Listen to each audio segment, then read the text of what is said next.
All right, thank you very much. So we will start from the beginning to make sure that everyone heard us. It was 6:22 when we were calling this meeting back to order, and we were doing a roll call. If we could start the roll call, please. Trustee Ramos, Present. Dr. Little, Present. Trustee Dopplemore, Present. Trustee Calhoun, Present. President Lopez, Present. Dr. Curry. Present.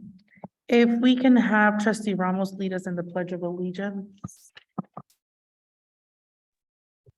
Please stand and place your right hand over your heart. Ready, begin. I pledge allegiance to the flag of the United States of America and to the republic for which it stands, one nation, under God, indivisible, with liberty and justice for all.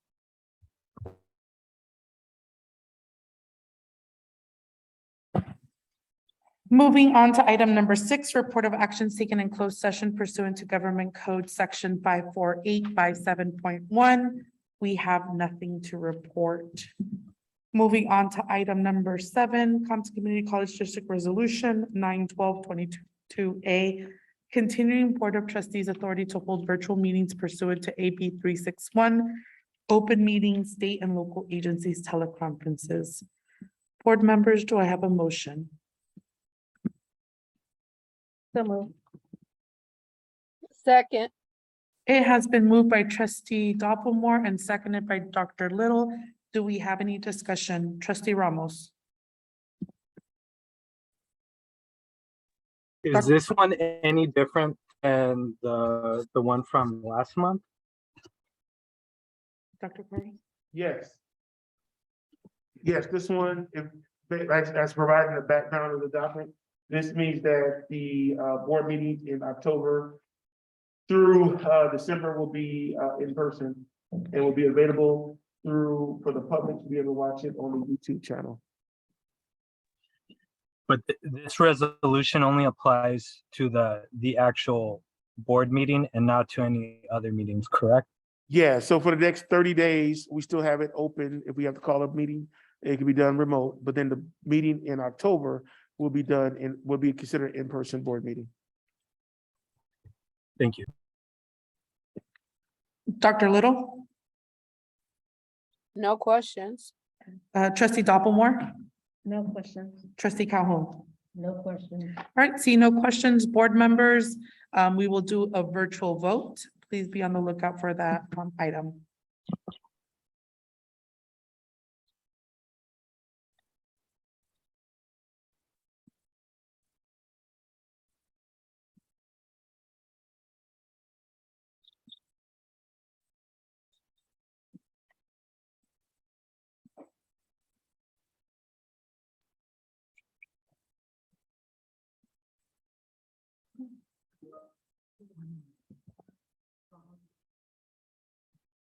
Trustee Ramos, if you're unable to vote virtually, if you could give us a verbal.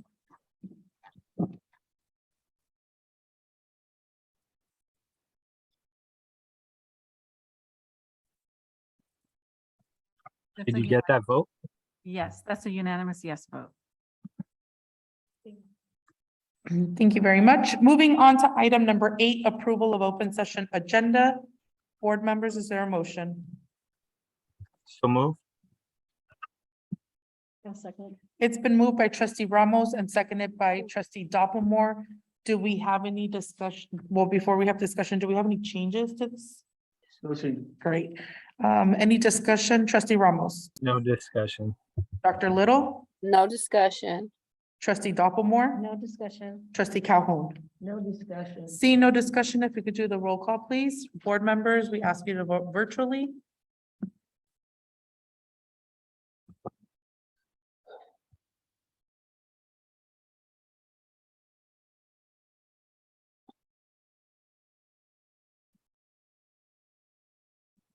That's a unanimous yes vote.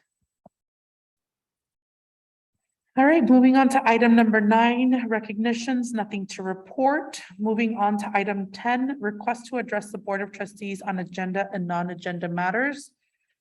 Audience, we do ask you, if you would like to participate, please type in chat, using the function, the chat box. And we will most definitely, call on you. If we have any phone calls, we do ask you to press pound, I apologize, ask you to press *9, and we will make sure to get your comment in. And we'll look at Lauren for any, all right? Seeing nothing, moving on to item 10.02, Compton Community College District Board of Trustees Future Agenda Items Request. Board members, do you have anything to add to Dr. Curry on any topics, starting with Trustee Ramos? I do not. Thank you. Moving on to Dr. Little.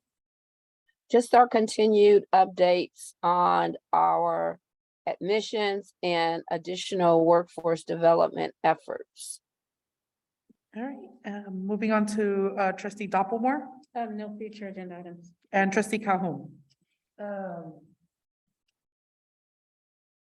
you give us an update on swimming pool that that will be coming probably in a couple of years? Could you give us an update on the swimming pool? And an update on the Emily Hart Hollyfield, where is it at this time? And at one time I talked about a joint labor management.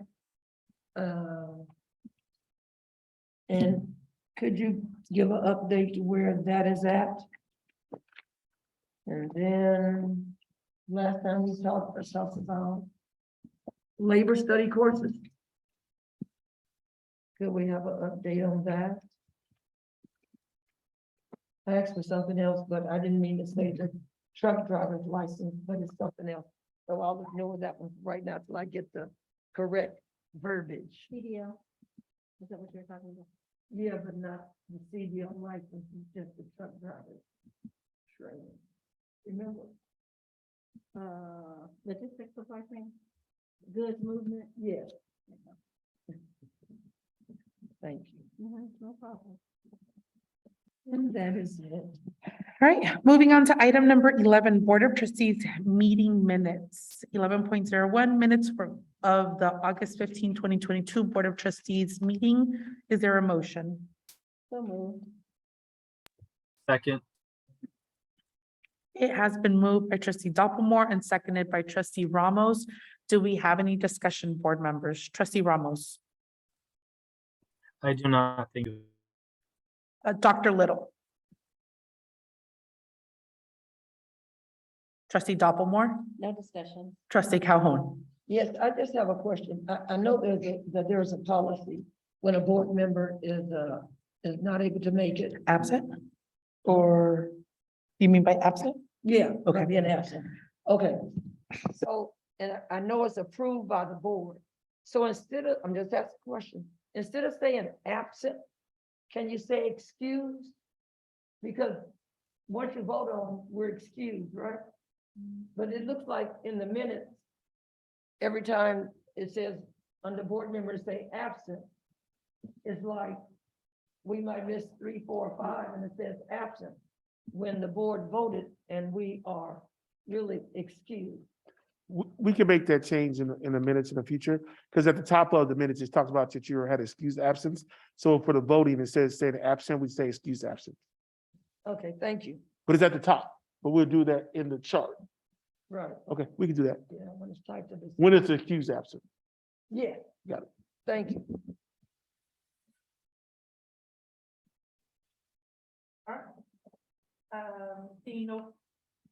Seeing no further discussion, board members, I do ask you to do your virtual vote.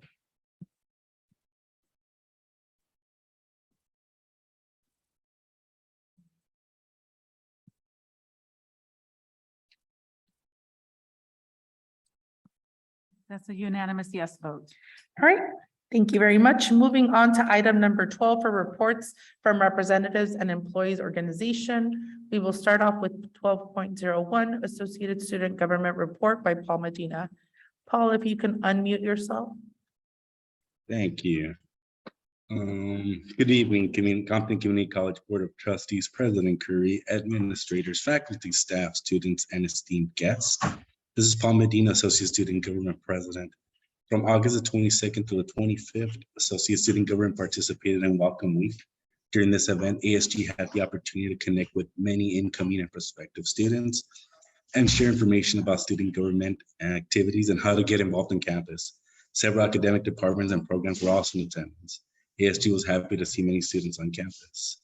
Since then, ASG has participated in activities throughout the campus, notably in participatory and governance committees, such as the Consultative Council, Mascot Review, planning for MLK breakfast, and reporting on our activities to the Academic Senate, as well as attending in person the August statewide Board of Directors meeting for the Student Center for California Community Colleges, which was held in El Segundo. Today, I had the opportunity to participate in the grand opening of the new state-of-the-art esports center on campus. I was delighted to meet with many prospective and enrolled students in the program. A big thank you to all the folks in our Compton College community who made this facility and program possible. Thank you to the board trustee members who were in attendance, as well as President Curry for being there. Last Tuesday, September the 6th, ASG held its latest bi-monthly ASG meeting. And this Thursday, ASG looks forward to participating in Latinx activities, which are planned for the upcoming Hispanic Heritage Month. That is my report for this month. Thank you.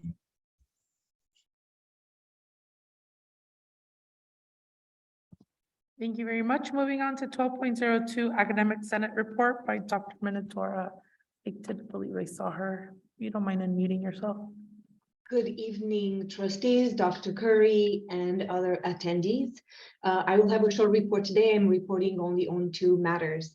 The first one is regarding new programs at Compton College. The Academic Senate has identified a small group of senators who are going to take on the project again. We will review our previous choices and consider the three new options that have been forwarded by you, our trustees, for consideration. We will look at the data to see if the data supports bringing those as viable programs at Compton College. And we will send a final list. Hopefully, we will have it by the end of October. And the second item that I'm reporting on is the trip to Ghana. First of all, I would like to thank Dr. Curry for being willing to fund such a wonderful opportunity for the few of us who will get to go. I would also like to thank Dr. Antonio Banks, the Director of Men of Color and Black Men and Men of Color Success, for doing all of the necessary research to make this project happen. We were on such a short timeline that honestly, all the way until late last week, I wasn't quite sure our visas were going to come back on time. But luckily on Friday, we all started getting notifications from the Embassy of Ghana that our visas were being mailed back to us. And today I received my visa. So excited. And I know my fellow travelers are receiving theirs either today or tomorrow. So we are all ready to embark on this amazing journey on Friday night. We'll have a very long trip ahead of us. In all, about 34 hours from the moment we get dropped off at LAX till the time we arrive at our hotel in Cape Coast. And we are very excited to spend a whole week over there learning as much as we can, and we hope to bring back valuable information that can serve our campus and our students. And we're excited to come back with hopefully a very positive report at the next meeting. And that concludes the Senate's report. I thank you for your time. Thank you. Moving on to 12.03 CCCFE Certified Employees Report. Jeanette Morales, if you can unmute yourself. Greetings, everyone. My name is Jeanette Morales, and I am the Faculty Union President.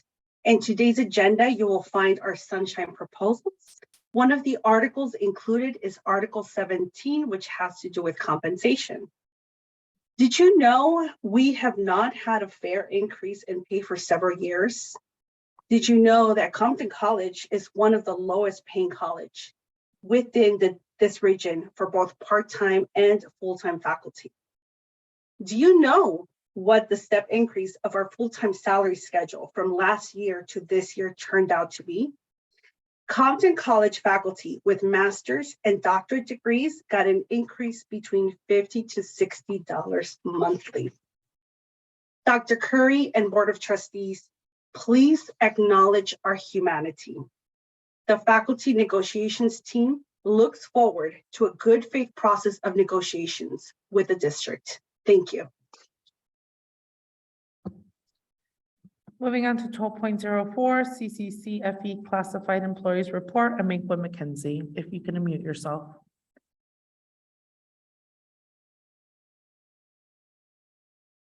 All right, moving on to item number 13 for presentations, 13.01, Compton College Guided Pathways. Dr. Curry. I would like to introduce the speakers for today's presentation, which is Sherry Berger, the Vice President of Academic Affairs, Nicole Jones, the Vice President of Student Services, and Dr. Cesar Jimenez, Dean of Counseling and Guided Pathways. Steve Jones is going to start. Greetings and good evening, Board of Trustees, President Curry, administrators, staff, and faculty and students. It's our pleasure to present on the work of the Guided Pathways Committee. Next slide. So Compton College, our presentation today for Compton College is going to cover our completion by design, our purpose as a committee, how we transform the student experience. We're going to go into our Guided Pathways North Stars and our strategic goals, as well as discuss our committee membership. And then we'll give you some highlights and accomplishments and next steps. Next slide, please. So the completion by design model is basically the foundation and the basis and the premise for all the work that we do here at Compton College with Guided Pathways. You may have seen this graphic before. We start with connection. We move through to entry, progress, and completion and transition. Some of the highlights for the completion by design model is that it really helps to frame a streamlined pathway for our students from start to finish. With the end in mind, we designed this completion by design model, and the end being transitioning into a four-year college or a completion of an associate's degree and or a career ultimately that provides for a living wage. And here we have the purpose of our Guided Pathways Committee. It's to develop, implement, monitor student engagement in our programs for student success through an equity mindset. Keeping in mind that Guided Pathways is an equity initiative. It is why we do Guided Pathways, so that we can make sure that we're being and shaping our work for our students in an equitable manner. The Guided Pathways Committee will also use completion by design frameworks to improve each stage of the student experience through connection, entry, progress, completion, and transition. Next slide, please. So you may have seen this slide before, this one in particular. This is about how we transform the student experience. Our pathway to where we are today started back in 2017 with a launch for our Guided Pathways initiative, which then was followed by our sense-making activities, really discussing how we were going to incorporate meta majors, do program mapping, getting the buy-in and the participation from the campus community at large, hiring specific administrative staff like a Dean of Guided Pathways, Counseling and Guided Pathways, Dr. Cesar Jimenez. In 2019, we moved into action, really looking at more streamlined approach, developing our charter success teams. And you can see that each one of those years, we really took a cohesive look and a holistic look at how we could divide the work by term. And so there was a lot of specific activities that would occur in the spring, summer, and fall. And then we started to gain momentum in 2020, where we really officially completed our digital equity walk, partnered with College Futures Foundation, and just started to really dive in and a deeper dive into the work of Guided Pathways, which we know is also happening throughout the state. Next slide, please. In 2021, we continued our momentum. In the spring of 21, participated in, had the Guided Pathways Summit, California Guided Pathways Institutes, looked at a swag committee and convening.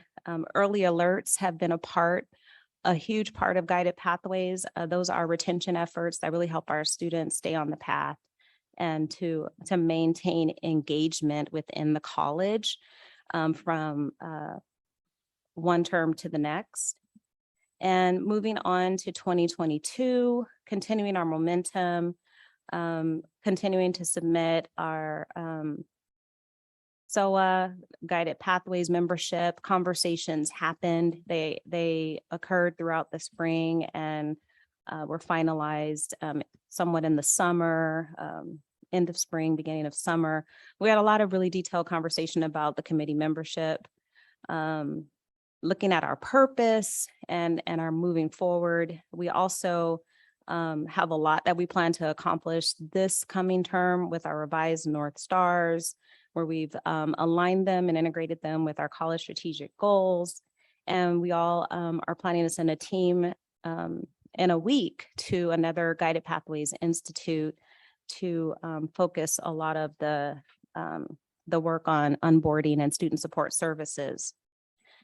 Our Guided Pathway North Stars for 21-22 were successful enrollment, first-time, full-time students, students who were returning after one academic year, all students, fall to spring persistence rates. So we had a lot of really detailed conversation in our Guided Pathways meeting about these North Stars. And then also, as you can see beneath the North Stars on the slide, are our strategic goals.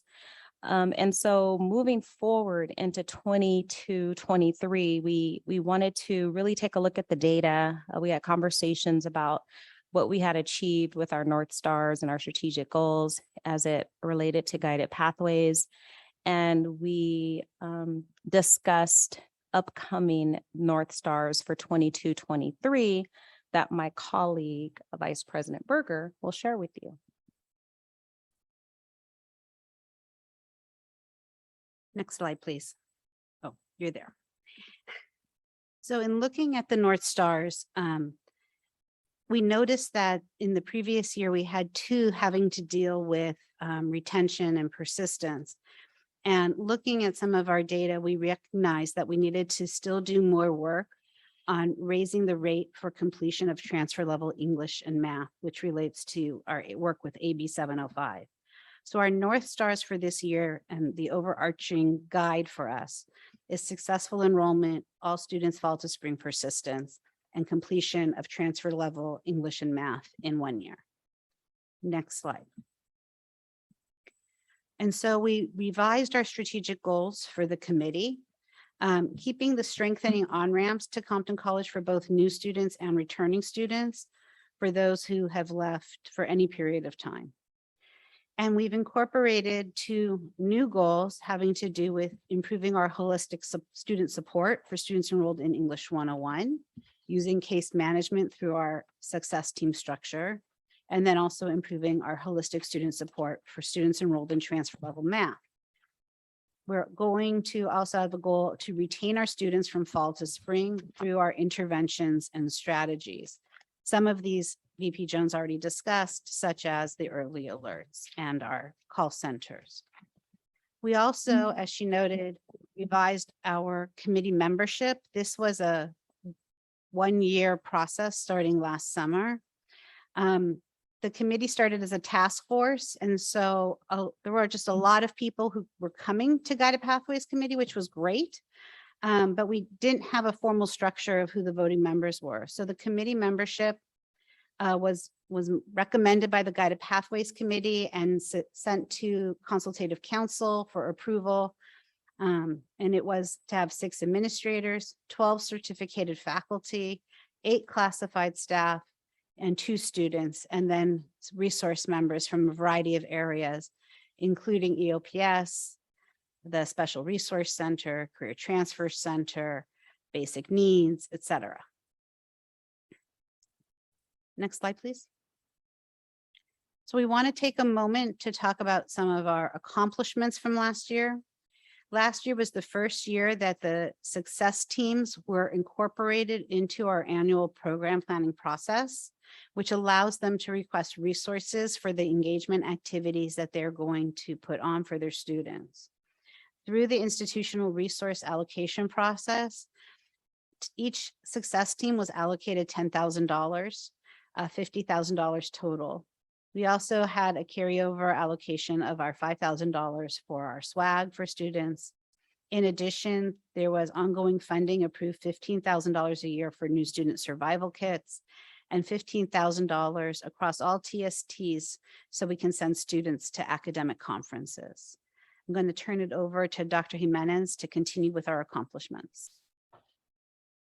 So what you see in front of you on the right-hand side is actually a picture of one of our backpacks that the Compton College Success Team was able to provide to close to 1,000 students, which is, I think, really a good way to help strengthen the student sense of belonging. In the backpack, you can see they had bookmark, hand sanitizer, notepad, a lanyard, marker, you name it. So the students were super grateful when they received it. Like I said, close to 1,000 new students received the new student survival kit. The Compton College Success Teams are just doing amazing work, very creative. Some of the things that you might see in the next slide, the BIS Success Team provided students cosmetology kits. The FOCH and Social Sciences team collaborated to provide a social justice speaker series. STEM, the Science, Technology, Engineering, Math Success Team put on the Make It Happen, a hands-on STEM virtual learning project. And actually in the next slide, you'll be able to see a picture of what they were doing.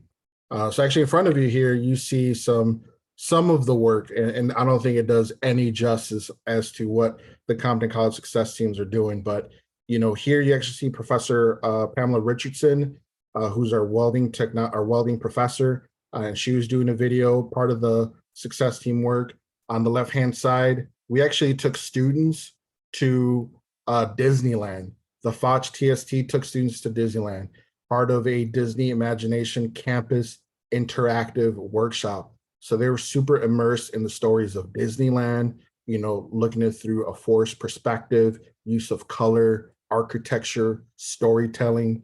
There's another picture there of one of the students who received the cosmetology kit through the BIS completion team. And those two pictures at the bottom are from the Make It Happen hands-on project. And the students were able to build their own robot, which is really, really cool. And I was able to witness that.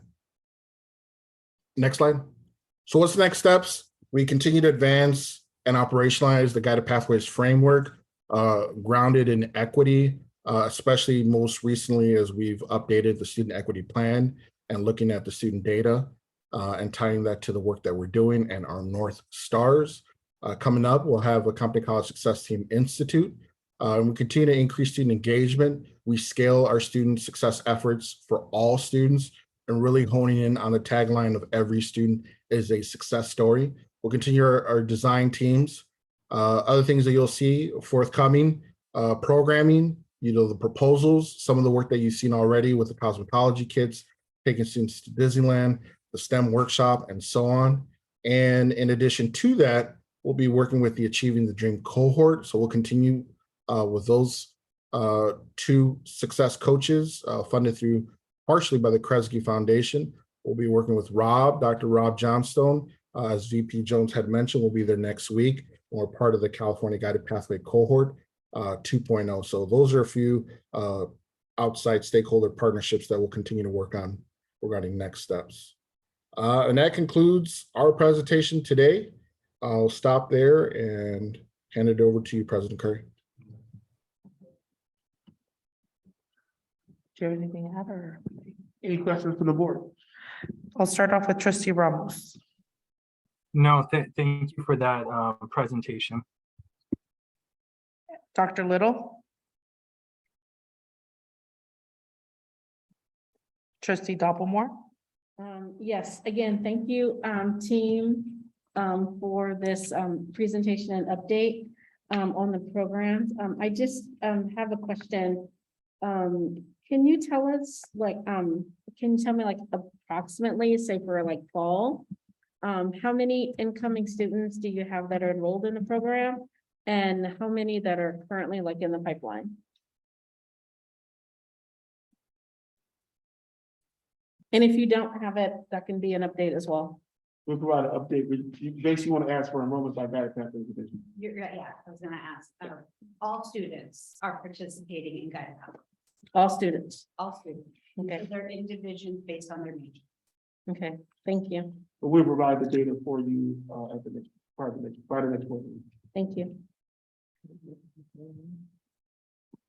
Are there requests if we can receive it before then, in case there's any questions? Yeah, we're gonna, yeah, what I'm gonna do is we'll provide it, and then we also put it as a part, like if you look at today's board agenda, we have follow-up items, so we will drop it in the follow-up items as well. But once we have the information, we'll share with the board. Thank you. That's all I have, Chair. All right, trustee Calhoun. That's what I'm talking about. That's not that the other reports are not good. That's what I'm talking about, and that's what I like to see. When you ladies and gentlemen give your reports. I don't have a single question to ask. I just wanted to give you kudos for this fantastic report about our students, what you offer them, what you give them, and how you help them all during this pandemic and coming back to campus on the school grounds. Thank y'all for this report. Nicole Brown, Sherry Berger, and Dr. Cesar Jimenez. Fantastic report. Thank you. All right, thank you very much for that. Moving on to our next presentation, 13.02, 2022-2023 Compton Community College District Final Budget.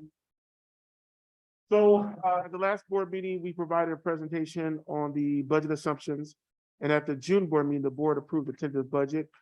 We released our final budget on August, I want to say August 28th. So it's been available for over 10 days. And so today we're providing a presentation to the board regards to the budget. And I've asked Dr. Nasser, the Vice President of Administrative Services, to provide a presentation. Dr. Nasser. Thank you, Dr. Curry. President Lopez, Board of Trustees, good evening. So I present to you the budget assumptions for the final budget, the general fund budget balances and other fund budgets as well. And then we'll open up for questions and answers.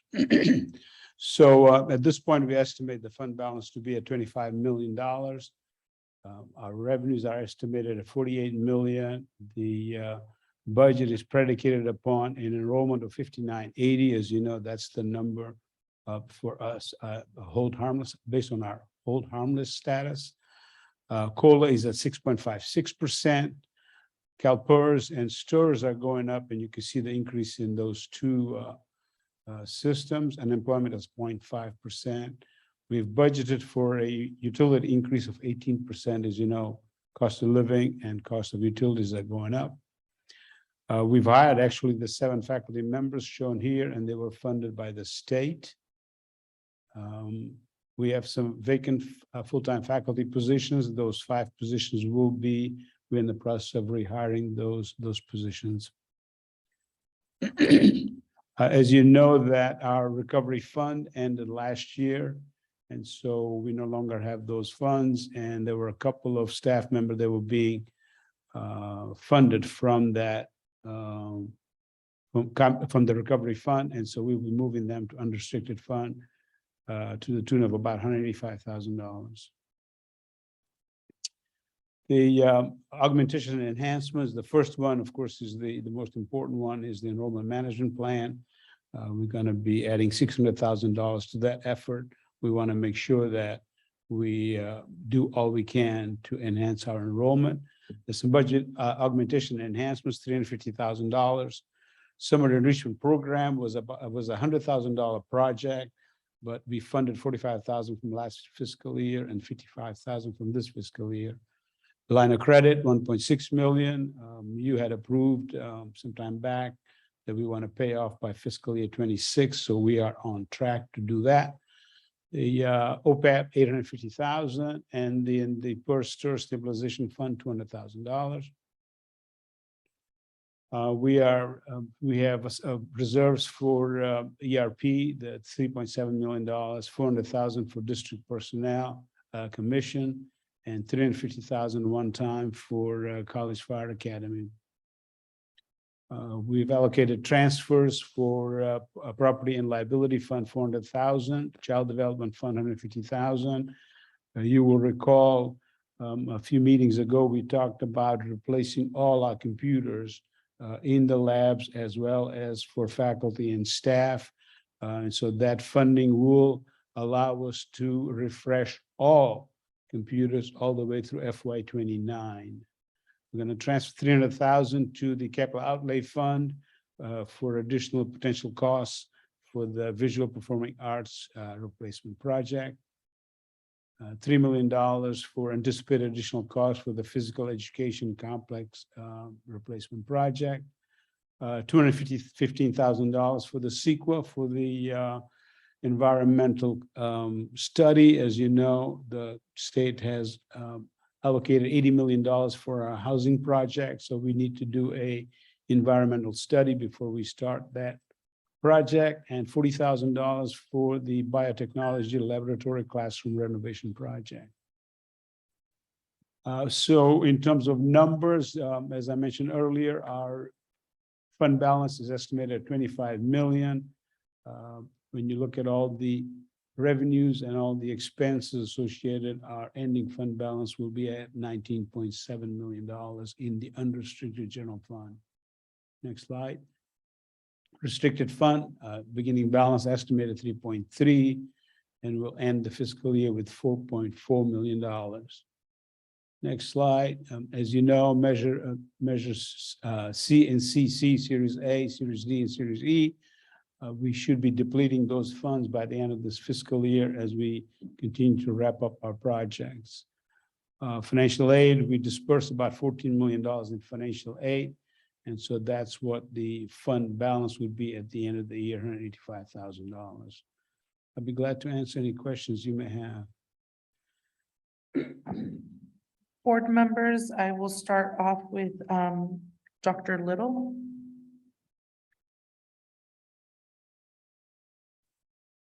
Moving on to Trustee Doppelbohr. No questions at this time.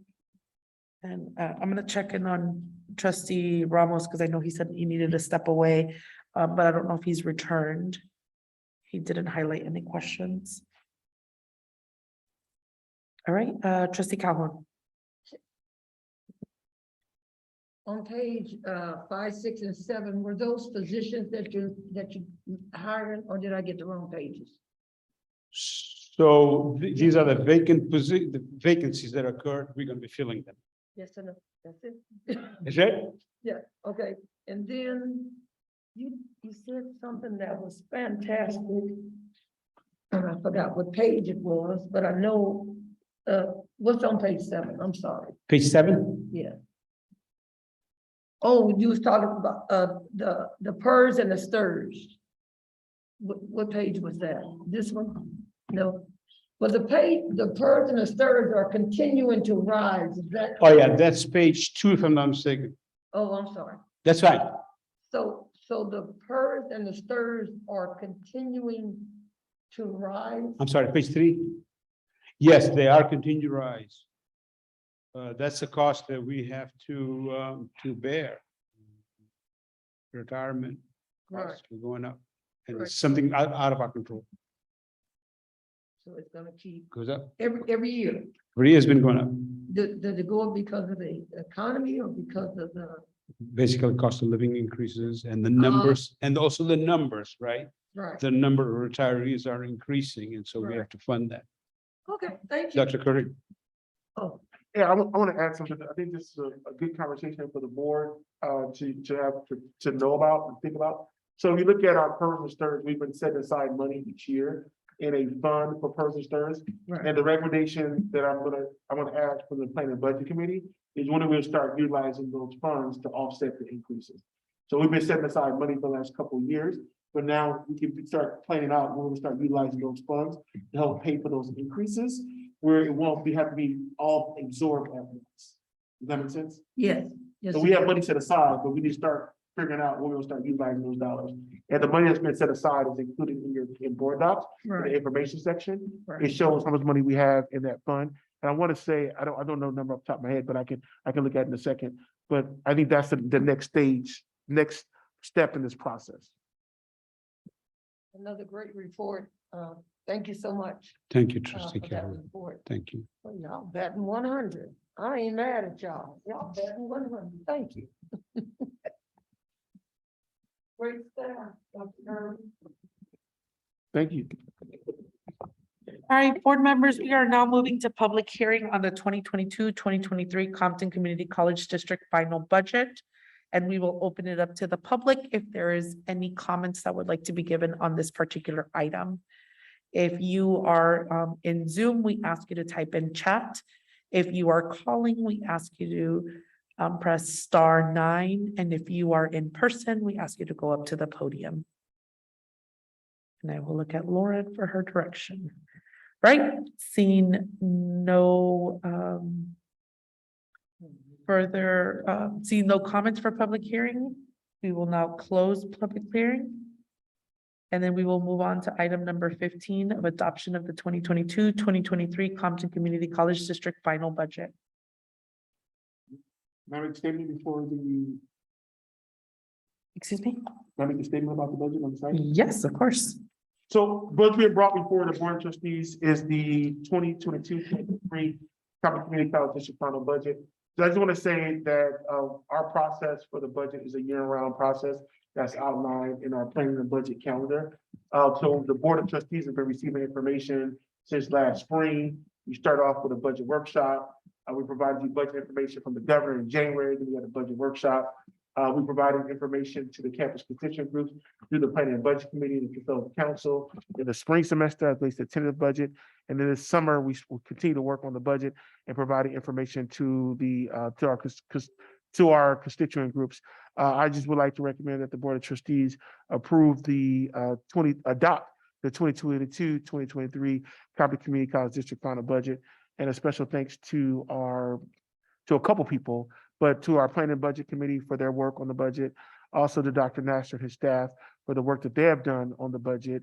And then also a special thanks to Lawrence Jasenko, who took the lead as it relates to our annual planning, which in what we did in our budget book this year, we included the funding for the through our annual planning process, which is a part of the accreditation standards. So this year's budget, I feel we have done a lot in closing the loop, which I felt was needed as relates to accreditation purposes. And I recommend approval.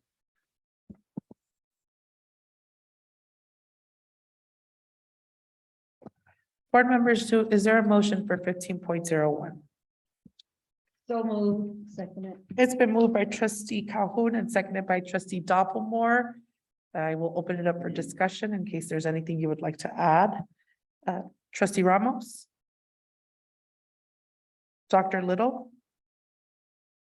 Trustee Dopplemore? Questions. I'm sorry, I didn't catch that, Dr. Little.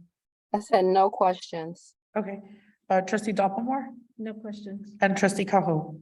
Yes, I don't have a question, but I'd like to say that I want to thank the entire staff for this. As a board member, we've been getting a lot of information about the budget. And so we've been reading up on it and we've been studying it. So when the audience or whatever hear that we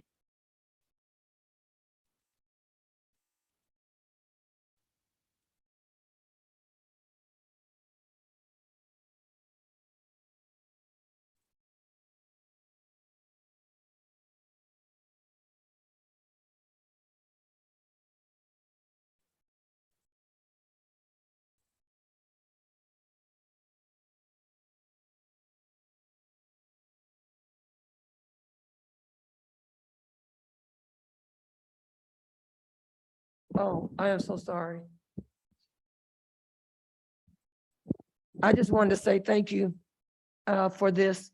If anybody's wondering why we don't have a lot of questions about the budget, it's due to the fact that we get the information and Dr. Curry is grilled.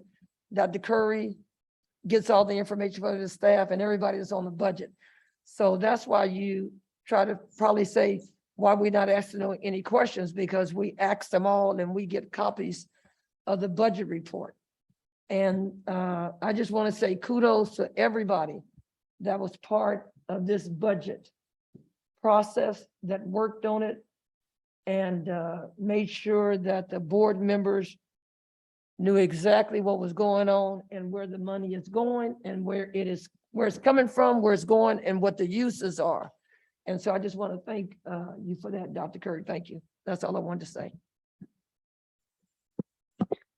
All right, board members, if you could cast your online vote. And if you're unable to, if you could do a verbal.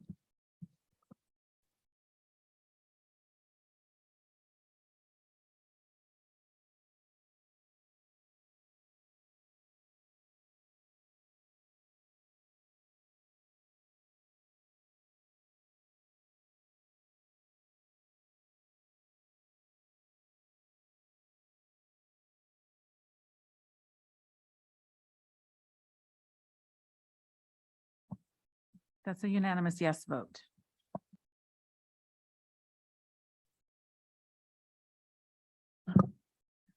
Can you still hear us? I know there was a question on the audio.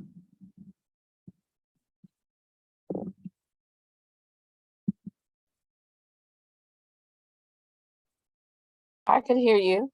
Okay. All right, board members, moving on to item number 16, consent agenda.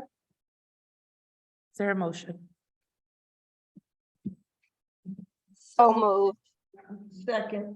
It's been moved by Dr. Little and seconded by Trustee Calhoun. Board members, if you can give me the number of items that you want to discuss, and then I will go in chronological order. Trustee Ramos, is there any items? Dr. Little? No items specific. Trustee Dopplemore? 160103.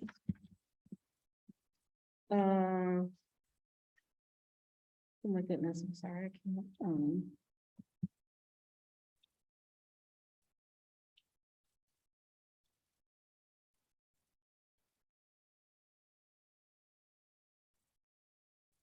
I'm sorry, I can't read my own handwriting. I'm sorry. I'll come back to you if you want. Yes, please, thank you. Trustee Calhoun? Your questions have been posted on the chat, but if you want to elaborate on any of them, let me know. Yes, just under 1622, one. No, it's the one about the dispatcher. So item one, C group. Yes, it is. Yeah, it is. 1D. It's 1D. 1622. Just a follow up, that's all. Okay, 1D. Did you recall if you? Just those two? For you? For me? Yes, 16.01 and 16.02, correct? 1617. Oh, 1617 too. All right, Dr. Curry, if you can address 16.01 and 001. Let's start off with that one. And If you want to ask your questions. yeah.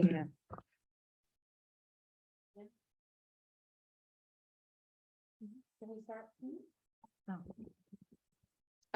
For 1601, I was just wondering if we could include the verbiage to include the vape cartridges as well. And if that is, if that verbiage or language is in there and I missed it, I do apologize. But with adding, I know that those, that those cartridges, they're more like a vape, but that's also carcinogens as well.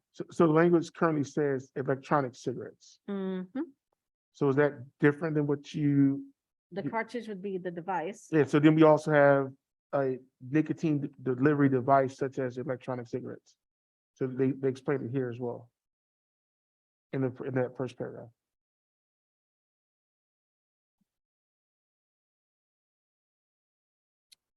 When I think of, well, I mean, the cartridge is more of a commonly used term. then, I mean, I know that they're electronic cigarettes, but because you kind of spell out the different types, but I just making it a more widely used term, and it's like the vape cartridges as well. So this is the language that was provided to us from CCLC, Mhm. and that was reviewed by their legal counsel. Okay, And so I have to go back and look to see if they had another language or term for Mhm. different than what we currently have. And I don't, Sherry, do you recall this one by any chance?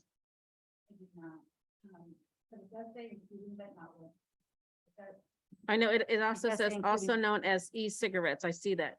The electronic, also known as e-cigarettes, but the term in the, and not being a sticking point, I'm just saying, so there's no, if it's written to include just pretty much everything, so then now there's no, like, a gray area. So it's Right. just a suggestion and recommendation to, to put the cartridges in there as well, because it goes down as far as smokeless tobacco, snuff, chew, clove, on and on and on. But I don't see it, and it does say electronic cigarettes, but you also have the vape cartridges as well. Okay. Is it not covered maybe by the broad language of including but not limited to? I'm not sure. It's just something to take into consideration. Mm-hmm. And can I move on to my next one? Up next is 16.03.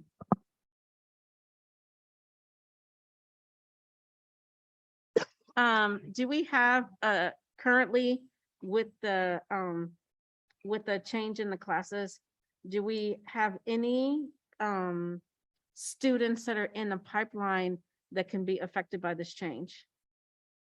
The change regards to, so the question is regards to 6.03, the Associates of Science in Business Administration for transfer degree.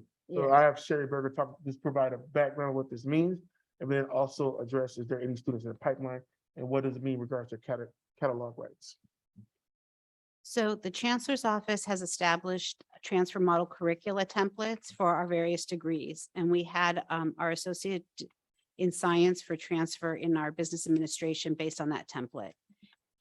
In spring of in 2021, they released a revised template that was significant, requiring all of the colleges who had the first degree to resubmit the new degree.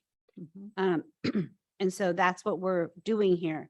They also have in their guidelines that we can only have one active associate degree for transfer in business or in any other template that they have at one time. So to comply with the regulations and activate by our timeline of this fall, we had to inactivate the original degree. Now, to answer your specific question, students who have catalog rights, meaning they have continuous enrollment, there's not a break of more than 2 primary terms, can still get the original degree as long as they maintain their catalog rights before the 22-23 catalog. And there's no classes that were inactivated in any way. All of the classes are still being offered. The degree was just restructured. Okay. Thank you. Moving on to item 6.17.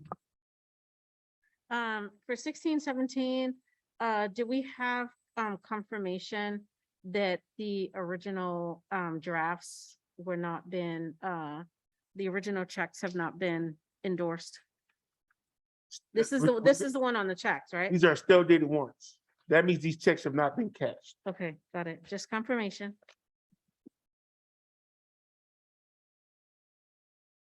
And 16-18 is with the surplus property, just confirmation to make sure that and this is in terms of protecting the data, to making sure that all of the data has been properly secured and removed from the hard drives and from these devices. Correct. Okay. And I think that is all that I have so far. Thank you. All right, moving on to 16.22, item 1D. Okay. I was just trying to understand just this line.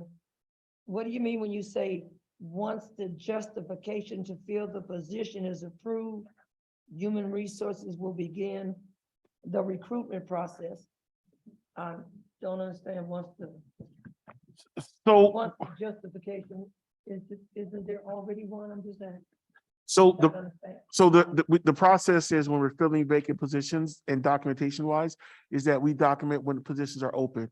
And so campus police they have to submit their justification form that they want to fill the position.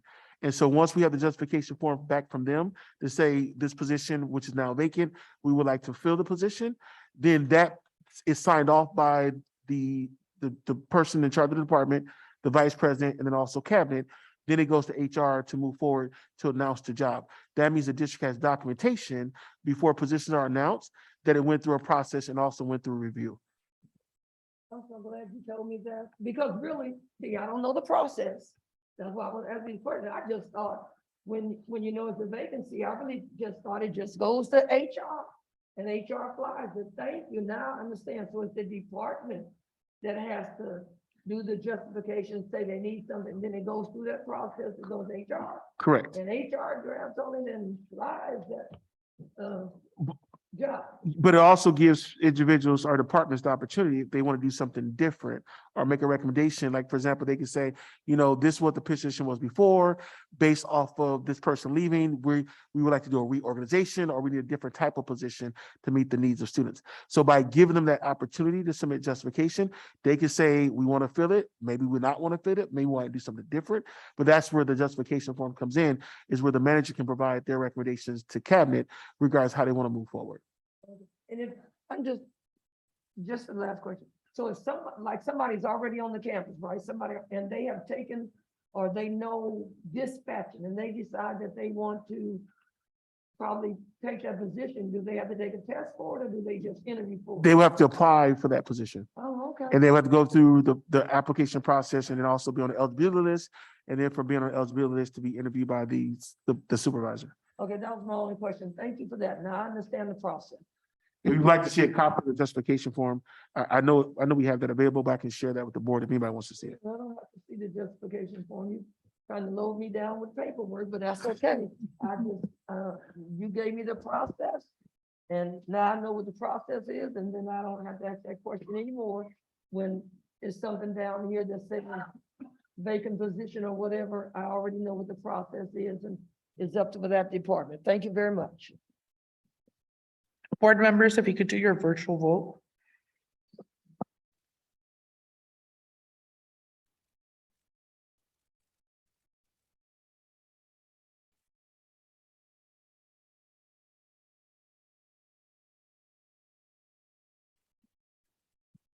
That's a unanimous yes vote. Moving on to number 17 for action items, 17.01 Compton Community College District Resolution number 09/12/2022B, resolution to rescind emergency resolution number 03/17/2020B. Do I have a motion? So moved. Second. It's been moved by trustee Cajon and seconded by trustee Ramos. Do we have any discussion, board members? Trustee Ramos, No discussion. Dr. Little, No discussion.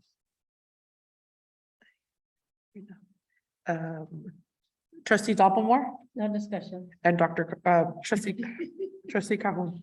He's promoting me. Thank you for that. No discussion.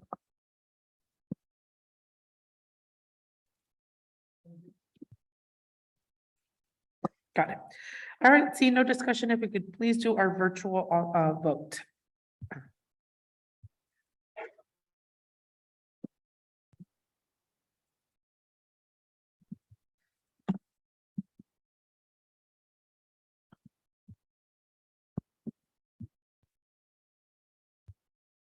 That's a unanimous yes vote. All right, moving on to 17.02 Administrative Services for Compton Community College District Resolution number 09/12/2022 C, authorizing the transfer of funds from the Compton Community College District's unrestricted general fund to the Foundation for the Compton Community College District for Educational Programs and Services and/or Faculty and Staff Development. So moved. Second. It's been moved by trustee Dopplemore and seconded by trustee Calhoun. Board members, do we have any discussion? Trustee Ramos, No discussion. Dr. Little. Trustee Dopplemore No discussion. No discussion. and trustee Calhoun. No discussion. See no discussion. Board members, if you could please cast your online vote.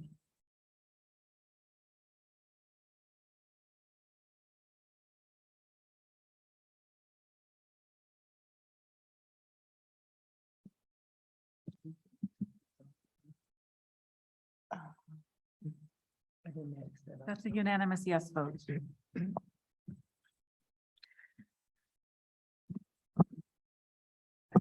Moving on to 17.03 Administrative Services, Compton Community College District Resolution Number 0912-2022 D. Budget augmentations for the fiscal years 2022 and 2023. Board members, is there a motion? So So moved. move. Second. Do need to seek clarification from the board members. You can Okay, move. So it has been moved by trustee Ramos and second. seconded by trustee Calhoun. Board members, do we have any discussion? Trustee Ramos, No discussion. Dr. Little, No discussion. trustee Dopplemore, No discussions. trustee Calhoun. No discussion. See no discussion. If you could please cast your online vote.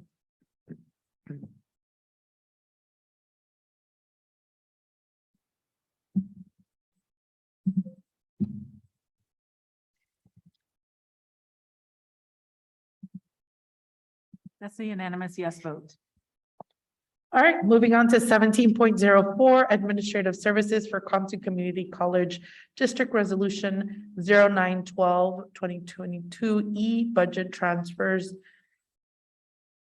for it cuts off, so give me a second. The fiscal year 2022-2023. Board members, is there a motion?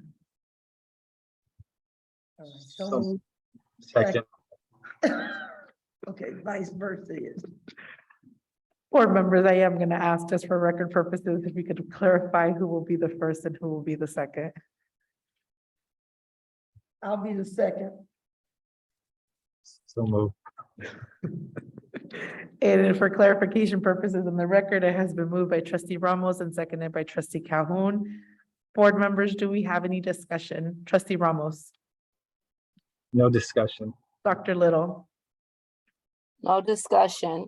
trustee Dopplemore, No discussion. trustee Calhoun. No discussion. Seeing no discussion, board members, I do ask for your online vote.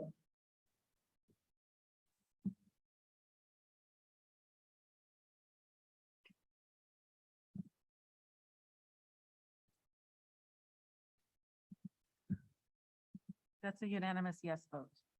All right, moving on to 17.05 Administrative Services Contracts over 99,100 Amendment Ratification. Los Angeles Regional Strong Workforce Program for Rancho Santiago Community College District. Why does it cut off? 220009. Board members, do I have a motion? 1705, yes. So moved. Second. It has been moved by trustee Calhoun and seconded by trustee Ramos. Board members, do we have any discussion? Trustee Ramos, No discussion. Dr. Little, No discussion. trustee Dopplemore, No discussion. trustee Calhoun. Dr. Curry, is the system getting better? Is this the one? Is the system getting better for you guys? That a trick question, trustee Calhoun? Never mind. So this is interesting. So in the chat, I dropped uploaded trustee Calhoun's questions. And the question, so basically what this contract is to We're on 17.05 and I read the verbiage for 17.06. So board members, I do need a retraction of the motion because I read it wrong. I removed my second. Did I second? I removed my second. I don't know who moved it. Ramos, I think I seconded that last motion. Oh, I made the motion. I'm sorry. I rescind my motion. got it. Thank you very much. Apologies, board. I do need to make a correction. We are on 17.05, administrative services contracts over 99,100 amendment. Not read from the screen. Let me do this up here. Is this the LACO item, right? 17.05, administrative services contracts over 99,100. Amendment ratification, Los Angeles County Office of Education Memorandum of Understanding, C-1711-8. Board members, do I have a motion? So moved. Second. It's been moved by trustee Calhoun and seconded by trustee Ramos. Do we have any discussion? Trustee Ramos, No discussion. Dr. Little, No discussion. trustee Dopplemore, No discussion. and trustee Calhoun. No, No discussion now. thank you. It was your question that made me realize I did a mistake. Seeing no discussion, if we could do the online vote.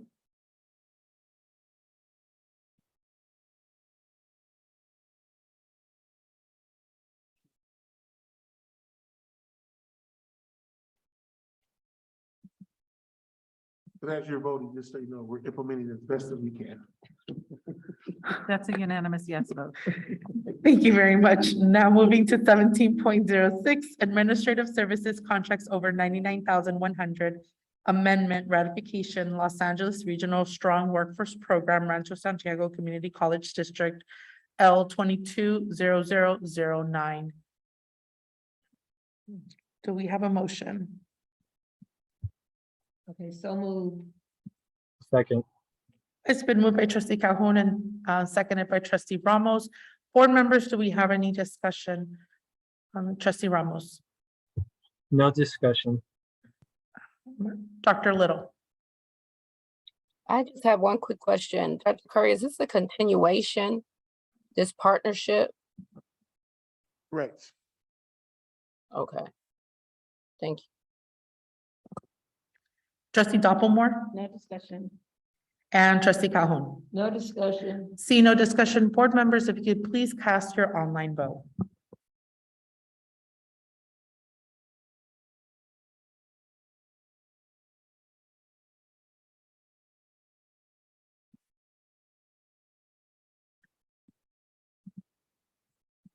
That's a unanimous yes vote.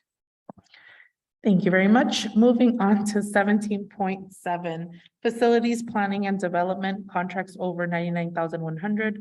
The Hill Partnership DBA HPI Architecture Student Housing Project.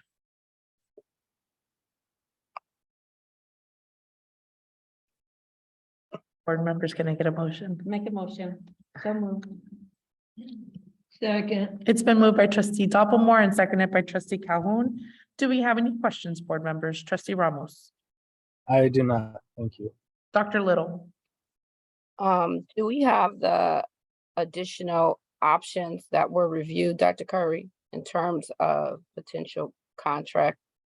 Yes, and it's included in the board packet. It is the, I want to say the second or third, it's the second attachment. summary tab. I think It's a it's, summary tab. It's under the summary tab, right? Yes, it is. And the evaluation process of the scoring. Yeah, we had a committee that included faculty, staff, and also contractors. And Linda Owens, I think Linda's on the line. Linda could provide some more information as relates to that process. But we had a committee that reviewed it and ranked the individuals, and they brought forward their recommendation to hire HPI. And Linda, you want to add to that? No, that's correct, unless there are other questions. just wanted to ask that the process was, like, people were trained to understand, and it was an objective process and ways in which we can explain it. Like Yeah. to different stakeholders. Okay. Yes. We held several meetings with the committee and interviews as well, so. Thank you. Trustee Dopplemore, No discussion. trustee Calhoun, No discussion. all right, see no discussion, if you could please do the roll call.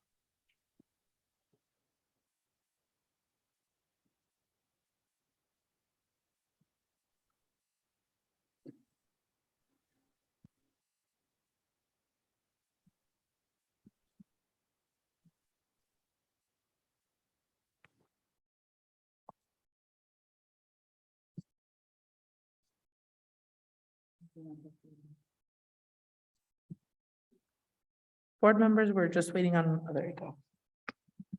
That's a unanimous yes vote. All right, moving on to 17.08, facilities planning and development, contracts over 99,100. Amendment TBD, architecture PA, Charter Village, Biolab.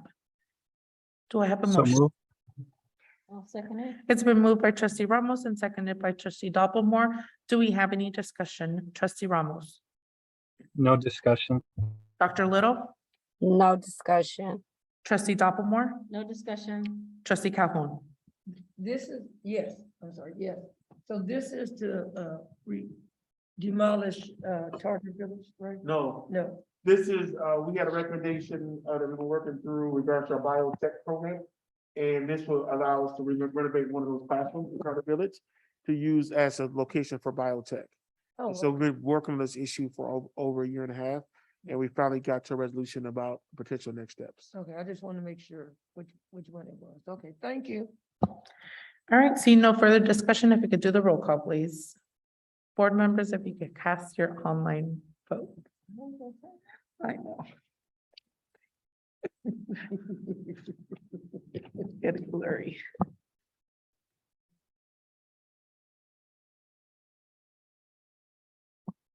That's a unanimous yes vote.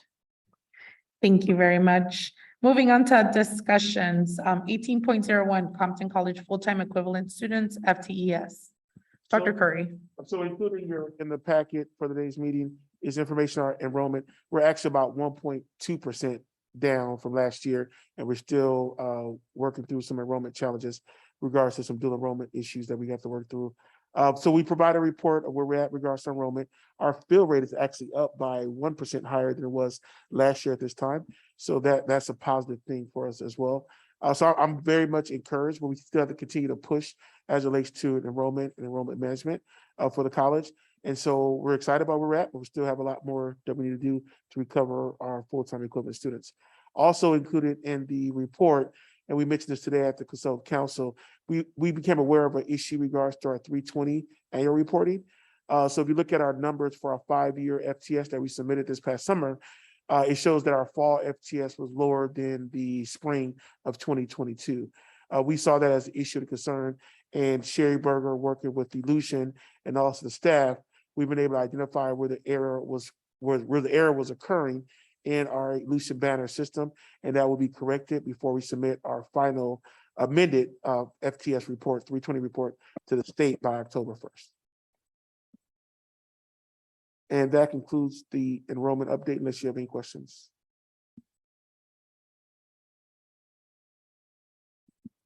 Board members, do we have any questions or discussion on this particular item?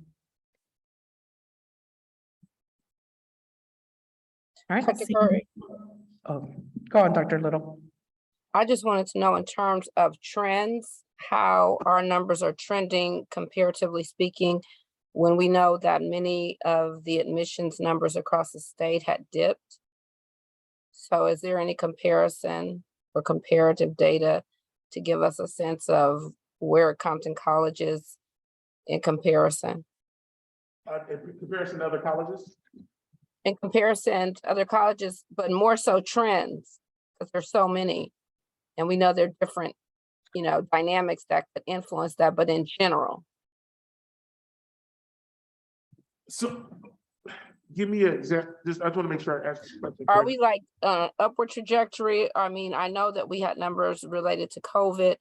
Are we moving back toward a more positive increase? Okay, I would say that right now our enrollment is flat compared to compared to last year, which is basically consistent to where we're at last year, but it's not declining. So for the last couple of years, we saw that decline, but the decline has stopped. Now we want to start doing some comparison to other community colleges within our area to see how their enrollment is for this semester, but then also start to look at some of our data regards to see who our students are for this fall semester. And so we'll be working on that the next couple of weeks and be able to provide a report to the board probably by the November meeting regards to our student population. Thank you. All right, moving on to 18.02, California Community Colleges Trustee Fellowship Intercession Project. So right now, the Board of Trustees, we actually have two fellowship projects that we've been working on. Our trustee fellowship intercession project has to be completed by December 31st. And so one of the things that we have to do as a part of the project was a diversity implicit bias training. And so we reached out to Trustee Calhoun, made a recommendation about Dr. Brian Marks, and he has provided us with information about providing the training. And we just want to know from your availability, does any of these dates work? And then we could be able to move forward with scheduling the training session for the board. And we're looking at the training session between 2 and 4 hours. Did you provide the dates? Am I missing that? Yeah, the dates are included in board docs. So we have October 4th, Oh, there you go. I see. Monday, October 10th, Tuesday, October 11th, October 12th, October 31st, November 14th, November 18th, November 21st, and November 22nd. But only the November dates have a time frame that you're looking at, or That was the his availability. He's open all day from the top list. I am. Oh. And so But this, when is our October meeting date? The 18th? I'm sorry, the October meeting is the 17th. so is the action that you need from the board right now to determine a date, or are we to do it before the next board meeting? I would like to, if I can get a date from the board now, so I can secure the speaker, that'd be great. So if we decide to do between October 4th and October 12th, that can be done in Zoom for that training, but I just want to follow through on what the request was regarding providing training. and the time frame for those 4 dates? It's Like up to the board. He's available all day for those dates. I just need to know if the board is available for any of those dates, Yeah. and I can move forward with scheduling. No.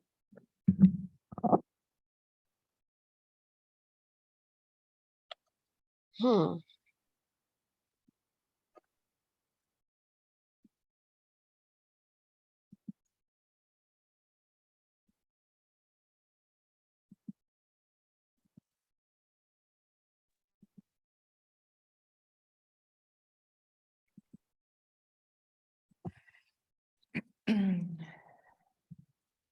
Are we discussing it right now? Ideally, yes. I do want to flag that some have October 10th as a holiday, maybe in their works or in their life. Some call it Columbus Day, other people call it Indigenous Day, depending where you're coming from. Oh, No. I know that I cannot do Mondays, so. And how long is the projected session? 3 hours? 2 to 4 hours. these don't have a time, so we could set the time.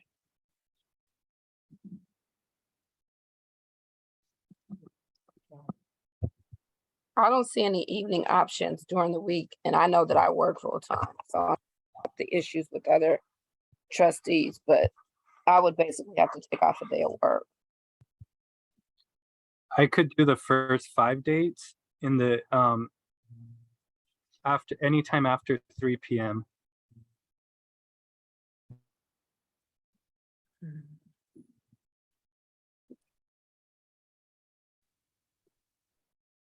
Dr. Curry, can we get back to you with the confirmation of options? I know you want it by today unless everybody else has it. I need to coordinate some things. So it's not. That's fine. I'm open, the board wants to provide it today at a later date.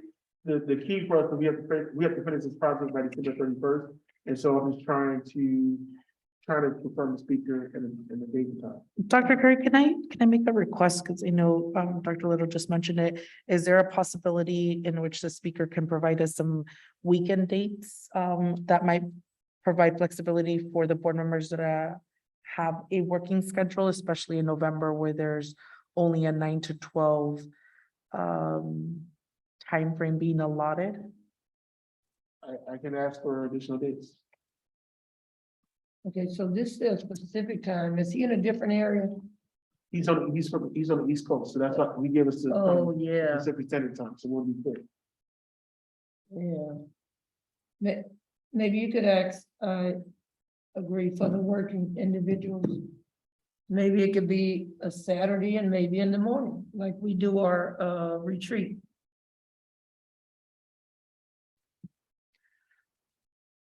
I have the 10th off, so I can make that flexible in the morning. I'm sorry, what'd you say? October 10th is a holiday, so I get it off. So I have that flexibility. Good, but if you do it October the 10th, it'll have to be in the evening time unless the other members of the board I are don't know off that day. the timing, yeah. Oh, you asked the question, I'm sorry. Board members, the question at the moment is if October 10th is a holiday in your workplaces in which you will have it, in which your time frame during the days makes you a little bit more available. But if Monday is not a holiday for the schools, oh, it'll be in the morning time, right? Okay. That's not a holiday for colleges? Okay. Well, my course is in the evening time on a Monday, so. Board members, I don't know. So can I ask a question about October 10th? Trustee Calhoun, you said you can't do October 10th at all, am I correct? In the evening. Well, if you guys are saying, Ms. Berger is saying that the 10th is not a holiday for the college. So what I'm saying is if we do October the 10th, it cannot be in the evening time because I have classes. But, so that's why I said Mondays are bad for me. And Trustee Calhoun, just for, what time on Mondays? Is my class, If they were, did you say if they were to do it? oh, my class is from 5 to 7. But if they were to do something on October 10th, it has to be before, it has to be at a certain time, please. Yeah, but if it's not a holiday for, Everybody else. if it's not a holiday for, Dr. Little and Andreas, Trustee Ramos, then the 10th is really out.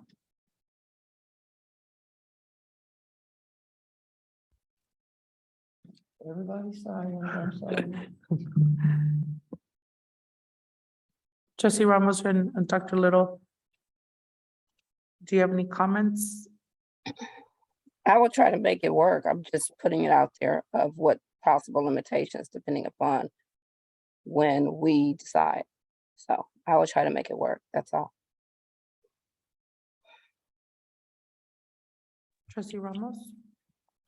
I can't do the morning, maybe the earliest, like 1 p.m. But yeah. Well, how does everybody feel like a Saturday then? Yeah, I think he's gonna, Dr. Kerr is gonna have to ask the the facilitator if he has availability on Saturday, given that that was not something that was shared from him to us. So yes, unfortunately, due to scheduling, Dr. Kerr, if there's a way that you can provide us an email this week, letting us know if there's flexibility for a weekend date. And if not, then we can most definitely adjust our calendars. Thank Thank you. And nothing in November oh my goodness. Nothing in November, we don't have a conference in November? We do. Is it around like the 21st, 22nd or something like that? The conference is scheduled for November 16th through the 19th. Okay.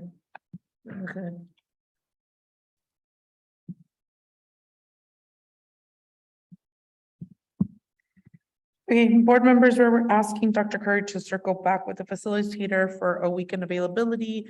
If not, he will request an update from us this week to put this on calendar, given it's a time-sensitive matter. All right, moving on to 18.03, Vision for Success Trustee Fellowship. So I provided in your packet the trustee fellowship, the documents that we had at our last meeting. Trustee Calhoun, Vice President Trustee Calhoun, also Dr. Little, and also Trustee Dopplemore participated in the workshop that we were in Orange County a couple weeks ago. This provides the update to the board. And each month, the board will be discussing some of these activities associated with this project. This will be a standing item until we complete the project. The focus is to focus in on our commitment to guided pathways and equity. And the work today, as a part of the presentation, is a part of that work. And that concludes my update on that. And if any of the board members want to talk about the retreat that we were at, please let us know. Please say. Yeah. I would like to add that I thought that the fellowship and the retreat was very insightful, that it provided some strategies of discussion for the key issues that we are all working on behalf of our students and all the stakeholders, and appreciated the insight around how we approach our core issues, our transparency, the ways in which we incorporate our board goals onto our agenda, not only for board members, but for the community, so that they too can use it as an accountability and transparency measure. And so I just feel that continued professional development with expectations around, are we accomplishing the goals for the students and the community for whom we serve, is very viable and very valuable. That's all. Thank you.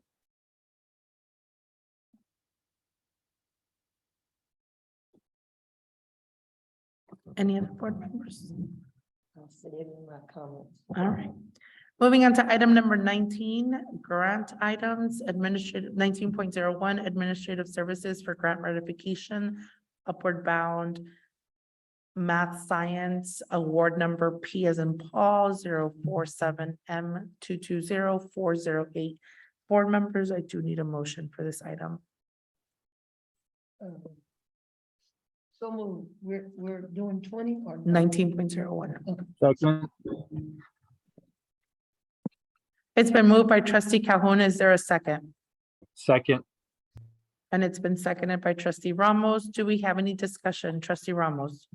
No discussion. Dr. Little? No discussion. Trustee Dopplemore? No discussions. Trustee Calhoun? no discussion? See no discussion, board members. We do ask you to vote, to cast your online vote.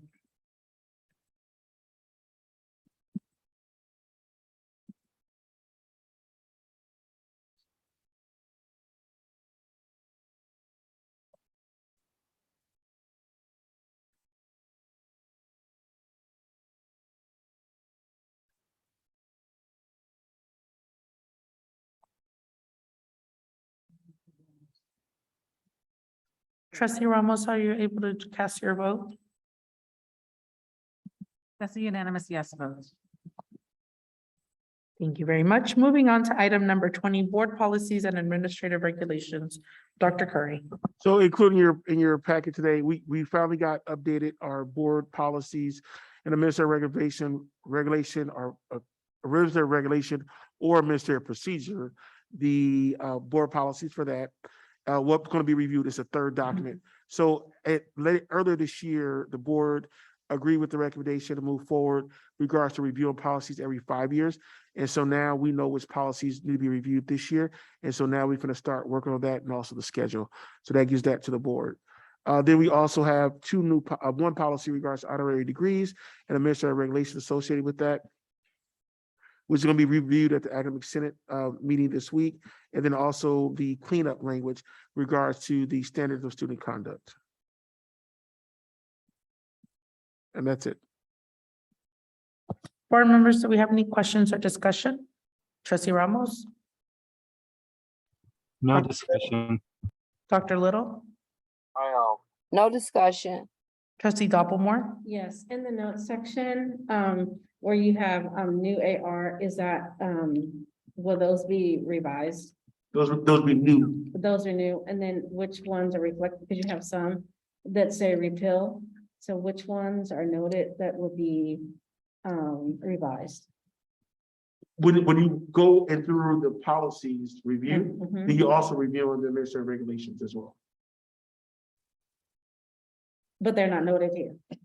That means during the review of both. So what we're saying is that when the board policy is reviewed, the accompanying AR or AP will be reviewed as well. Okay. So for example, the first one does not have an AP or AR with it.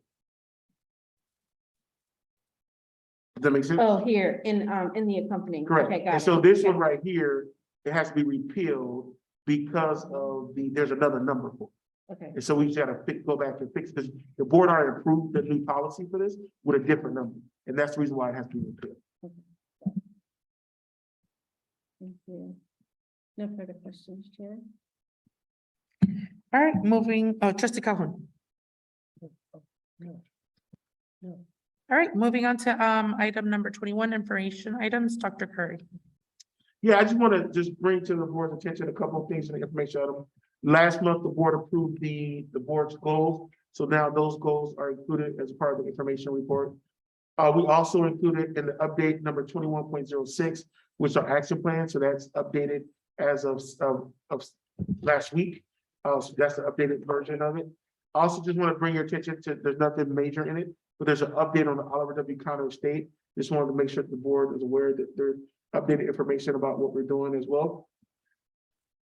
Earlier, I mentioned about the PERS and STIRS. So if you look at the 2118 item, so you get to see our PST, our PERS and STIRS Trust, actually has right now, as of August 31st, has $4 million.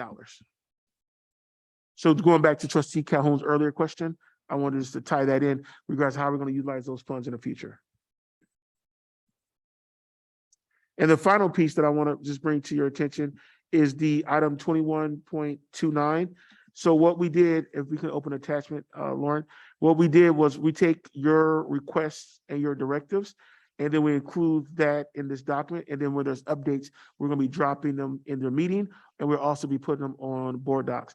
So for example, you asked about the new programs, including labor studies and agriculture. So we sent that information off to the Academic Senate, provide them with all that information in regards to these new particular programs. And as the Academic Senate mentioned today, that they're going to be moving forward with the recommendation by October 31st. Then I met with the group regards to Association of Mothers, Associated Mothers. So this gives you that this is in progress. I have to do one follow-up item for that. Also, the facilities usage, I do have that information, and I will be able to send that to the board today because it includes the information in regards to the question the board meeting was asked, how many people applied, how many were denied, what that looks like. So we have that updated information. And then you also have the information for fall. And so if we look at the outreach, the question was asked by Trustee Dopplemore about Cal Grant deadline marketing and outreach, including the report for the financial aid department, includes information on that. And then also the Trustee Calhoun at the August meeting asked for us to follow back up with the labor studies program at LA Trade Tech. We haven't done that yet because our first step was to get the information to Academic Senate, but the next thing is to follow back up with them as a part of the request. And then also Trustee Ramos asked at the last meeting about what are adult schools doing for different programs. So in your packet, you see where it says adult education. If you open that attachment, you can see what programs are being offered at the adult schools. And this is a follow-up to Trustee Ramos's questions. And hopefully this document and this addition to the agenda is helpful to the Board of Trustees. Board members, do you have any question or discussion? Trustee Ramos, No, I don't. Thank you. Dr. Little, No, I don't. Thank you. Trustee Dopplemore, Thank you for pointing this out to us, Dr. Curry. So, and staff that put it in a format, and I'm speaking of the adult education, where we can do a comparison of against the other area community colleges. So thank you. Trustee Calhoun. All right, moving on to item number 22, future agenda items. Dr. Curry. So is there any future agenda items for board members for 22.01? Trustee Ramos, we have it 3 times. Trustee Ramos, I do not. Dr. Little, I've already shared mine. Trustee Dopplemore, No future agenda items. Trustee Calhoun. You know what? Could you give us a update on the, Fist. this program? The formerly incarcerated, student? Yeah, the FISD.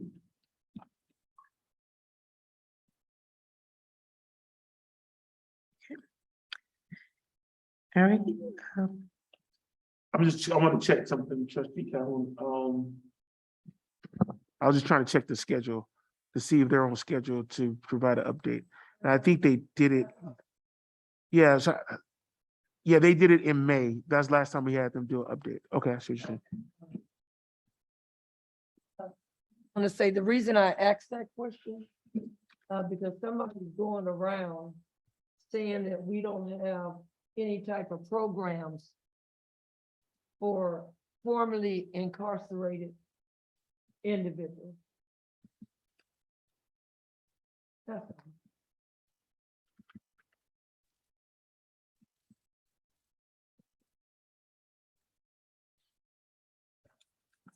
All right, seeing no further question, Dr. Curry, do you want to elaborate on any of the other items? Yeah, so next month we have a presentation.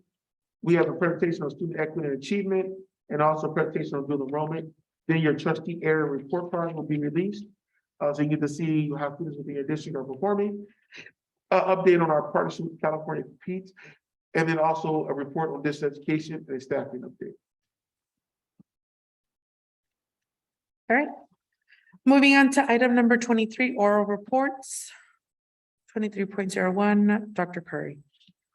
Yes, I have a couple. One is I want to say thank you to the staff, to Dr. Mercedes Luna, Ms. Nicole Jones, Heather Partnock, and Ruben James, Stella Luna, and the IT department under direction of David Simmons, and also our major operation, Linda Owens and Kaya, for the work regards to esports. A couple years ago, we decided to be a part of esports and to build a facility.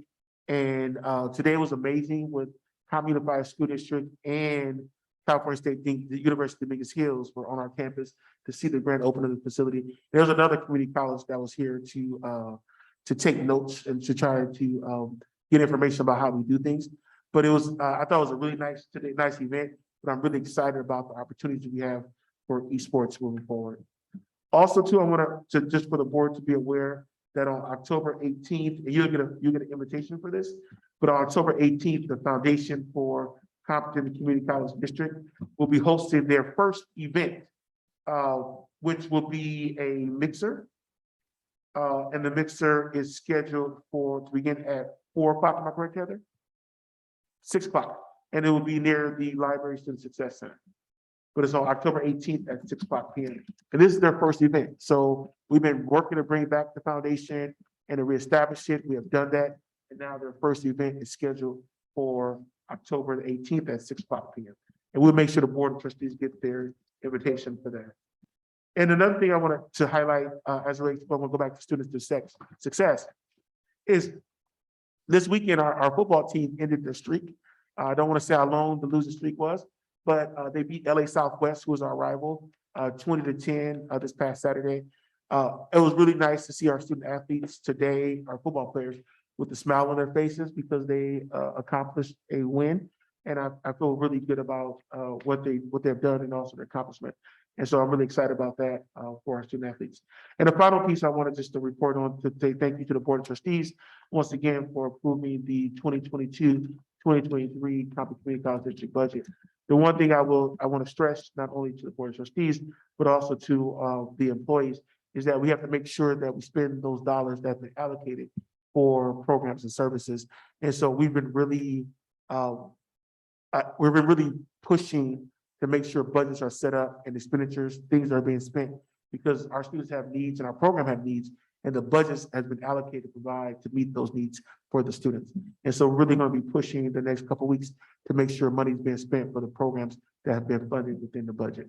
As I've said previously, and I do say this publicly, budgets are a reflection of your value statements as an organization. If you look at the budget for Compton Community College District, it's a robust budget, but the things that we're doing here are setting the blueprint for student success and transformation. Having the ability to be able to provide meals to students every single day is important, and also to our employees. Addressing transportation is a big deal for our students within this community. Providing free Wi-Fi and hotspots, and also laptops to our students. But all these things are provided in the budget, including professional development for faculty. We set aside $250,000 for teaching and learning projects for faculty.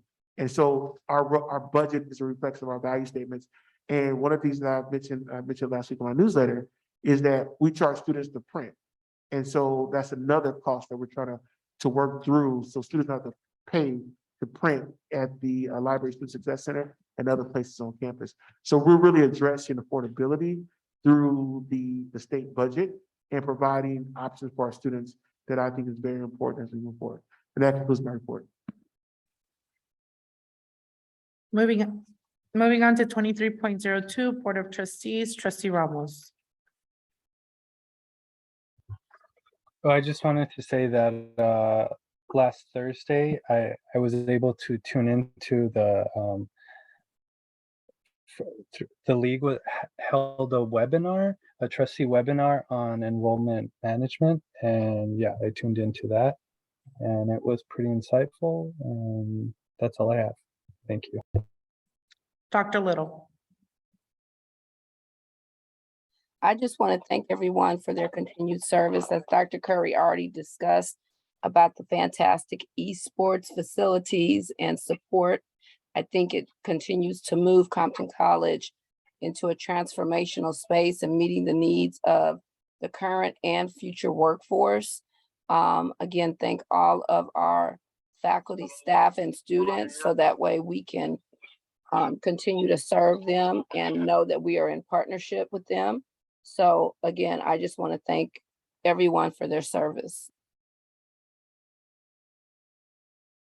Trustee Doppelmore. Yes, also, I had the opportunity to attend the conference in Irvine addressing student success. And I will say, give the staff, Dr. Curry, the board, and the students, and all the key stakeholders that just some of those discussions that were taking place. And Dr. Curry mentioned this in briefly in his oral report as well. But here at Compton College, we do have a program of success that we're offering for our students. Future coming on board, we are addressing the housing need, the food insecurity, as well as the transportation and the digital divide. So just helping to remove and eliminate those barriers that we have for our students is also, it's important. And we know that students across the state are facing it, but here at Compton College, we are doing something to address those deficiencies for students. And just a reminder, I know this past September 2nd, we had the deadline for community college students to apply for their financial aid. Just a reminder that the upcoming season is approaching. So October 2nd through, October 1st through March 2nd, is the priority deadline. And I just wanted to put that out there as a reminder for our students that are graduating and looking to attend a four-year institution, that those priority deadlines are there. The money that is allocated in the budget is there, and we encourage you to utilize that to eliminate your barriers as you continue to move on and continue your education. And thank you, that's all I have. Trustee Calhoun. Yes,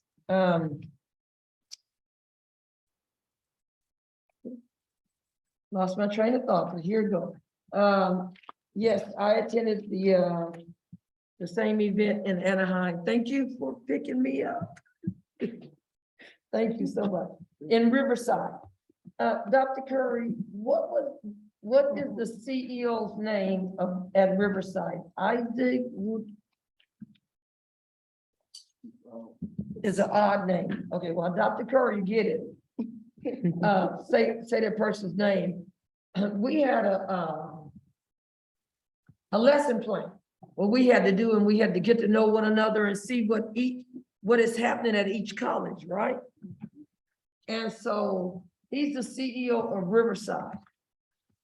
And what he brought to Riverside is he has his board of trustees, and they have committees.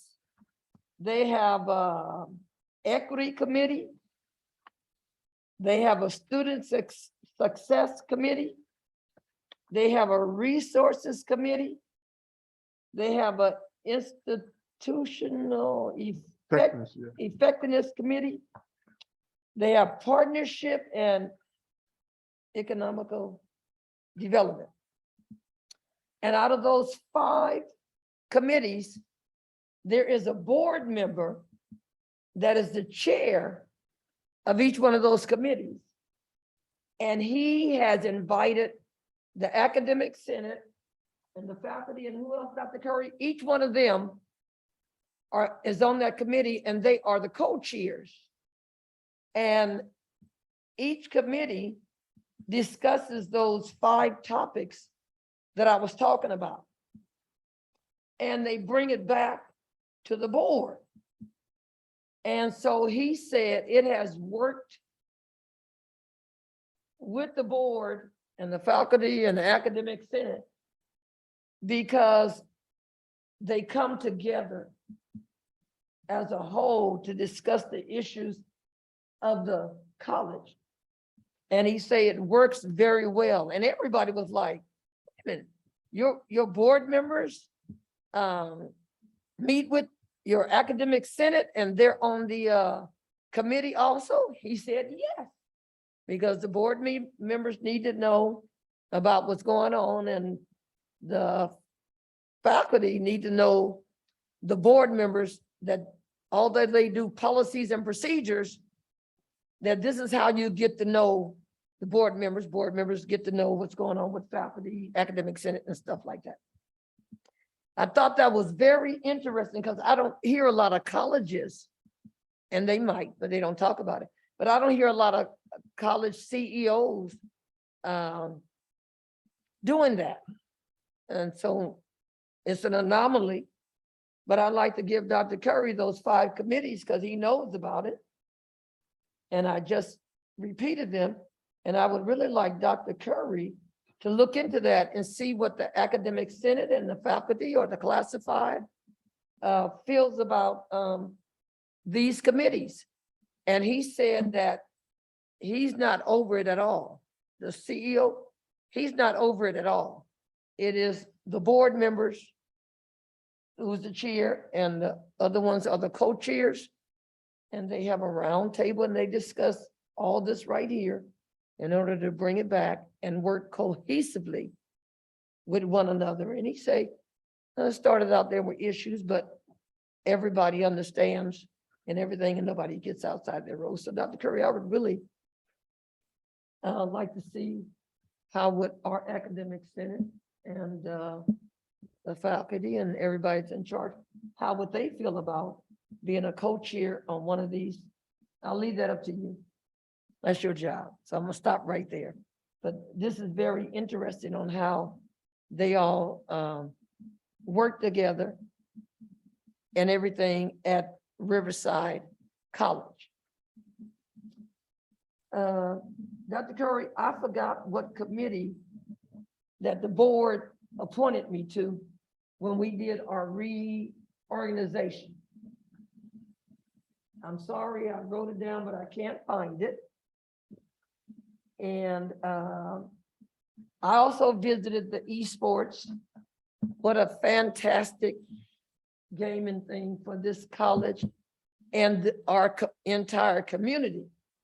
And I was talking to the young man and I said, what do you think about possibly having an autistic day? Because autistic children, depending on how functioning they are, love those type of games, interactive games that helps with their autism and things like that. And so he said, oh, that's a great idea. Let him look into it. And then I asked him about blind students. Is there a app or whatever? Braille, thank you. Where blind students can do those type of gamings. And he said, wow, you got some good stuff you're giving me. So he did say he would look into that. I don't know if it's available, but I say you'd be surprised what autistic children can do. Low functioning, high functioning. They like games, they like interactive things, you know. And so hopefully you'll look into that. Oh, I'd like to say something about Mr. Paul Medina. Mr. Paul Medina, I asked him, did he know a lot about politics? And he said a little bit, not a lot. So I invited Mr. Paul Medina to one of our political interviews where we interview candidates that are running for offices. And it opened up his eyes to a lot of things and what the requirements are and the questions that we ask. So I hope that he did enjoy that. And I hope I can get him to come to some more, especially when it comes to Compton College. They interviewed candidates that are running for Compton College Board of Trustees. I was not on that one, but I wanted him to hear what was going on and the answers and everything that they said. So yeah, so thank you, Mr. Paul Medina, for being on the Zoom. And I have one more thing. Could be two, but I have one. Dr. Curry, I know that we are paying off our debt, right? And then I know that eventually our personnel commission will come back. And I was just having a question. Do we wait? Do we wait until it's paid off before we start looking for requirements or updating the policies or looking for a personnel commission director? See, I had to look at you so I can think of the name. Thank you. Director, how do we go about doing that? I know it's not going to be paid off until 2026, right? And I know that's down the line. The board at any point serving the role of personnel commission could direct the CEO to begin looking at some of the regulations and bargain some of the regulations inside the personnel commission if that what the board see fits. Right now, the outline in the Mike Gibson bill from this past spring, which is in the governor's desk for signature, basically outlines the process of once the loan is paid off, the district has a year to reestablish. And then by September 15th of 2023, we're to provide an update to the board, to the state legislators of where we're at regards to line of credit. And so, but it also outlines in there was an amendment to the bill that was done in the Senate subcommittee, which talks about the advisory committee that will help the board as it relates to the reestablishment between that year. It'd be 3 individuals to work on that reestablishment of personnel commission that year in between before it has to start. because the bill is very clear that the Personnel Commission starts a year after the loan has been paid off. Oh, yeah, I wasn't sure. I'm learning the process. And I like. And so all that information is included in the bill. So what we would do is we would send a copy of that to the board. So you have a copy, because that's basically the bill, the way the language is now, it basically lays out the process for the reestablishment. Oh, so one other question, do the board members or the personnel board, or once it go back, do it be like a Compton Unified? No board member is on the personnel commission. The union has a pick if it's two or. And it's outlined, what you're saying is outlined in Ed Code regards to who is on the board and how one person's picked by the board, one person's picked by the classified union, and then the classified union and the board member selection, they pick the third person. Oh, so each union don't get a pick. No, so there's three people total. One is appointed by the district, by the board. One is appointed by the classified union, and then the classified union and the district rep selects the third person. Oh, okay. Okay, And that's outlined in Ed Code. okay. Thank you. I just try to learn the process, and I think that is all of my board comments, but I really do want to thank that Vision for Success Board Fellowship. That was my first one, and I know they have been to other ones, one other one prior to this one. I wasn't able to make that one, but it was a very, very good conference. And once again, I learned a whole lot more about the duties and the roles and the responsibilities of a board of trustees. And I would like to tell y'all that it is not easy. You have to know your duties, learn your duties, stick to your duties. When I say this, I can't think of a better word, but y'all can. Don't cross the line. I don't know the better word to put it, but don't cross the line. What's the better word? Don't cross the line. That's the best way to put it. And so sometimes it's hard, but you have to turn around and reel yourself back to not go over the line. So sometimes I think I just about get there, and I'm learning, doing my best to learn to pull myself back. It's a struggle, but I can struggle. It's okay. And I'm learning, but keep on giving me an opportunity and I'll reel it back in. Just give me the opportunity. Thank y'all. I don't know if Gene is on. He's not hitting it. All right. So moving on to item number 24, next regularly scheduled board meeting is on October 12th. Closed session begins at 5. Open session begins at 6. Thank you very much. It is 8:23 and this. You want to get a motion? Right. You said 12. Sorry, the agenda. Our next regularly scheduled board meeting is October 17. Thank you very much. It is 8:23 and this meeting is concluded. Hit that, y'all. Thanks for.